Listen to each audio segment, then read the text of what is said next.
Chapter 7 is one of the most important chapters in the Nichomachean ethics, as in this long section, Aristotle offers his criteria for the chief good and finally offers the definition of happiness that is reached through his famous function argument. First, he claims that the good must be achievable by action, because this is the case for all arts and activities. This again reinforces the importance of the notion of action or activity to the Aristotelian view of flourishing. Thus, the good is not something that will be given to us, it is something that will arise through action.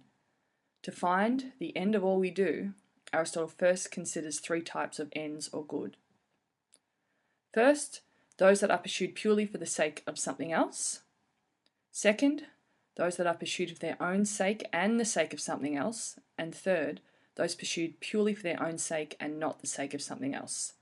Now, subsidiary goods such as honour and pleasure fit into the second category, while happiness fits into the third. From here, he now goes on to provide further criteria for the chief good and tests happiness against them. First, the chief good must be the end for which humans pursue all other ends. Second, as all ends are not final ends, the chief good must be something final, which means it is pursued for its own sake. Finally, the chief good must be something self-sufficient, which means it is perfect, we cannot improve upon it or seek to add anything to it. It is, as he says, most desirable and lacking in nothing. Happiness fulfills all of these criteria, so Aristotle is comfortable in declaring it the chief good as the end of action. And as an argument, it looks like this. However, this conclusion does not tell us much more than what the original consensus argument did 2 chapters ago. And Aristotle knows this and now seeks to offer a clear account. To do this, he uses the teleological argument he first introduced in chapter 1 and states that a clear account might perhaps be given if we could first ascertain the function of man. Now remember, according to Aristotle, everything has an ergon function, and that the function of anything is to be understood as the activity or manifestation of the feature that makes it distinctive. Note the key terms here: activity, manifestation, distinctive feature, as we follow his line of reasoning. Aristotle first seeks to support the conclusion that man does indeed have a function. He does this by referencing man's occupations or activities. He argues that in the case of occupations or activities such as flute player, sculptor, carpenters and tanners, which clearly possess a function, the good or the well is thought to reside in that function. Thus it must be the same for man, if he has a function. To further support this, Aristotle then goes on to claim that man does indeed have a function, as it seems absurd to suggest otherwise, if his parts, such as eyes, hands, or feet, have one and he does not. Thus, by referencing the function of man's occupations as well as the parts of his body, Aristotle concludes that man therefore must have a function. Now, we know that man's function needs to be distinctive and unique to him, and Aristotle considers a few options.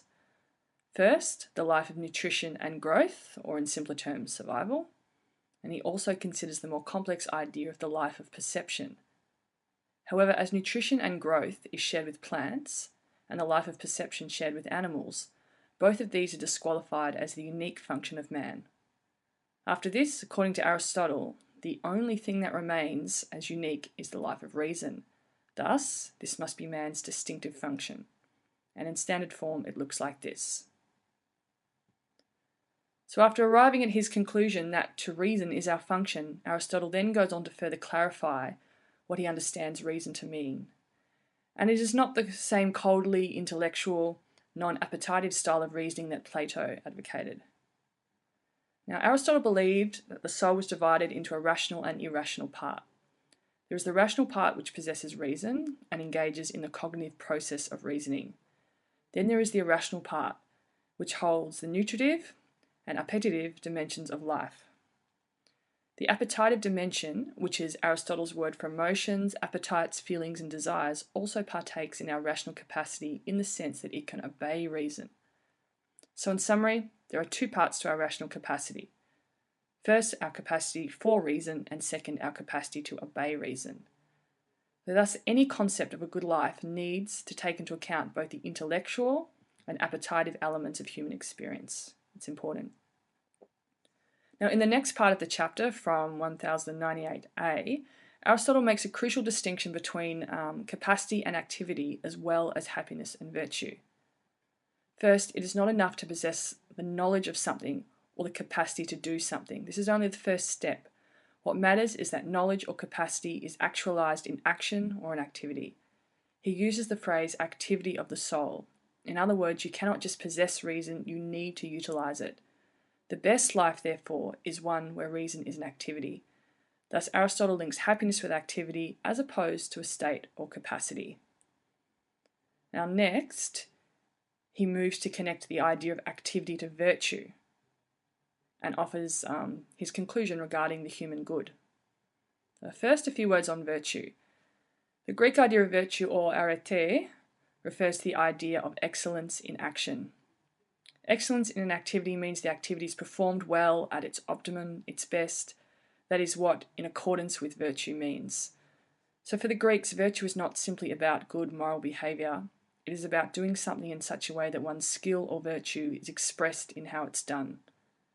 Thus, virtue can apply to both moral and non-moral activities. So to illustrate this idea, Aristotle uses the example of the lyre player, one of his favourites. His function is to play the lyre, but a good lyre player does so well. So in the case of man, a good man would be one who is able to exercise his function in accordance with virtue, which of course is to exercise reason in an excellent manner. This is what it means to live well. So Aristotle concludes that the human good turns out to be the soul's activity, which is reason, that expresses virtue. Here he links happiness to virtue and both to reason. And this really is the cornerstone of Greek ethics. Note the absence of clear-cut rules and the emphasis on using our distinctive function and performing it in an excellent manner to build a good life for ourselves. So the best way to understand virtue in terms of the human function is to think of it as a disposition to behave well that is habituated from birth. It is the excellent functioning of the distinctive feature of human beings, their reason. And as we discover later, exercising our function in accordance with virtue means learning how to hit the mean, so we display those virtuous qualities of temperance, courage, compassion, and so on. Thus, when we combine all of the key elements of Chapter 7 into an argument, happiness, reason, and virtue, it looks something like this, eventually coming to the conclusion that human good and happiness turns out to be the activity of the soul, reason exhibiting virtue. In other words, reason well in an excellent manner and you will flourish. Now finally, at the end of Book 7, Aristotle goes on to say that virtuous activity must be achieved over the course of one's life, not just one summer. Thus, happiness is a lifelong project. He then restates the importance of understanding ethics as a messy business that cannot be systematized. So after outlining his view of the good life, what now remains is further explanation and qualification of what entails a happy life and how to go about pursuing it.